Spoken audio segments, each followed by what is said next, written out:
രമേശ് പിഷാരടി വീണ്ടും മുന്നിൽ. പാലക്കാട്ടെ ഫലം ഇങ്ങനെ മാറി മറിയുകയാണ്. 1427 വോട്ടുകൾക്കാണ് പാലക്കാട് ഇപ്പോൾ രമേശ് പിഷാരടി മുന്നിലുള്ളത്. ശോഭാ സുരേന്ദ്രൻ പുറകിൽ പോയിരിക്കുന്നു. ഒരു ഘട്ടത്തിൽ ശോഭ മുന്നിലായിരുന്നു. പ്രവീൺ കുമാർ ഏതാണ്ട് 3000 വോട്ടുകൾക്ക് മുന്നിലാണ്.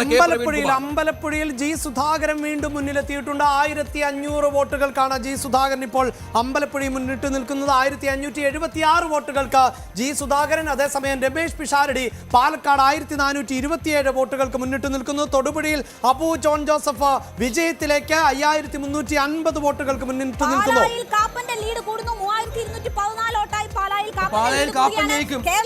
ധർമ്മടത്ത് വീണ്ടും 2800. കേരളത്തിന്റെ ക്യാപ്റ്റന് വീണ്ടും തിരിച്ചടി. 4 റൗണ്ട് പൂർത്തിയാകുമ്പോൾ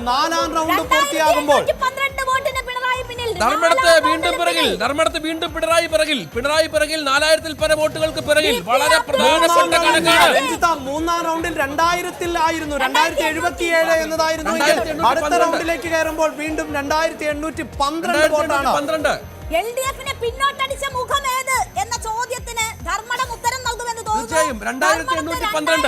ധർമ്മടത്തെ ഫലത്തെ ഇത് ബാധിക്കാൻ സാധ്യതയില്ലെങ്കിലും ഭൂരിപക്ഷത്തിൽ വലിയ കുറവുണ്ടാകുമെന്ന സൂചന തന്നെയാണ് ഇത് വ്യക്തമാക്കുന്നത്. ധർമ്മടത്ത് ആദ്യം മുസ്ലിം ലീഗിന്റെ ശക്തി കേന്ദ്രങ്ങളിലാണ് കൗണ്ടിംഗ് നടക്കുന്നത്. അതിനൊരു പ്രതിഫലനമാണ് സംഭവിക്കുന്നത്. എന്നിരുന്നാലും ഭൂരിപക്ഷത്തിൽ അത് വലിയ രീതിയിൽ സ്വാധീനിക്കുമെന്ന് ഉറപ്പാണ്. അല്ല, മറ്റാരുണ്ട് എന്നായിരുന്നല്ലോ പിണറായി വിജയൻ ഫ്ലക്സിലൂടെ ചോദിച്ചിരുന്നത്. അബ്ദുൾ റഷീദ് ഉണ്ട് എന്ന് ധർമ്മടത്തെ ജനങ്ങൾ മറുപടി കൊടുത്തു. അതാണ് എന്റെ കണക്കെന്ന് പറയുന്നത്. 2812. പാലക്കാട് കൂടി പറയാം. പാലക്കാട് രമേശ് പിഷാരടി തുടർച്ചയായി പിന്നിൽ പോകുന്നു എന്നത് തോൽവിക്ക് സമാനമാണ് എന്ന് പറയാതിരിക്കാൻ വയ്യ.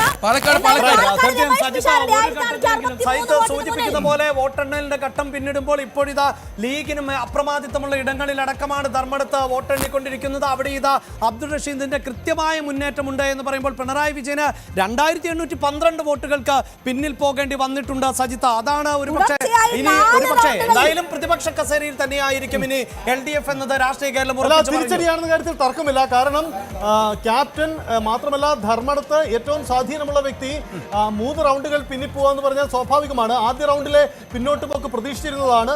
CPM കേന്ദ്രങ്ങളും കോൺഗ്രസ് ഇന്നലെ അബിൻ വർക്കി അടക്കമുള്ളവരുടെ കാര്യം പറഞ്ഞിരുന്നതുമാണ്. പക്ഷേ അതിനപ്പുറം 2 റൗണ്ടുകൾ പിന്നോട്ട് പോയി. നമ്മൾ സുമേഷുമായി സംസാരിച്ച അവിടുത്തെ സാഹചര്യം